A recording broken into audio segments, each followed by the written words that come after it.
মিষ্টির দাম 250 টাকা কেজি, তাহলে বাক্সর দাম কত? এই যে বাক্সগুলো দেখতেছেন, প্রত্যেকটা বাক্স প্রায় 150 থেকে 200 গ্রাম ওজন।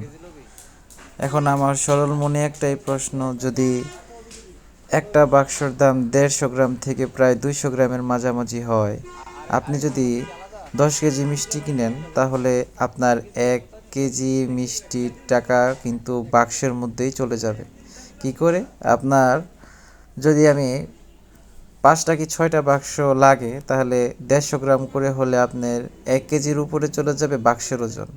তাহলে পরে আপনি 1 কেজি বাক্স কিনতেছেন, মিষ্টির দাম যদি 250 টাকা হয়, তাহলে পরে আপনি 250 টাকা কেজি এই বাক্স কি কিনবেন কিনা, আমার এই প্রশ্ন আপনাদের কাছে। আপনারা কমেন্ট বক্সে কমেন্ট করে যাবেন। আর এটা নিয়ে ভোক্তা অধিদপ্তর যথেষ্ট অ্যাক্টিভ ছিল। তারা বাংলাদেশের কত জায়গায় ঘুরবে, এটা হচ্ছে আমাদের জনগণের বিষয়। মিষ্টির দোকানদার আমাকে বলতেছে পলিথিনে আপনি মিষ্টি নিয়ে যান, আমি পলিথিনের মধ্যে মিষ্টি দেব। আমি প্রশ্ন করলাম, আপনি আমাকে মিষ্টির দাম যখন বলছেন, এটা নিশ্চয়ই কিসের মধ্যে দিবেন সেটা অনুযায়ী আপনি দামটা বলবেন, তাই না?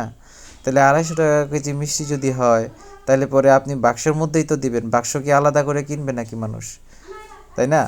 তো ওই আমাকে 150 গ্রাম থেকে প্রায় 200 গ্রাম এই মিষ্টি ওজনের মধ্যে দিয়ে দিতেছে এই বাক্স। তাহলে পরে আপনি বাক্স কিনতেছেন। এখন সরল মনে একটাই প্রশ্ন, আপনারা জনগণ কমেন্টস করে জানান।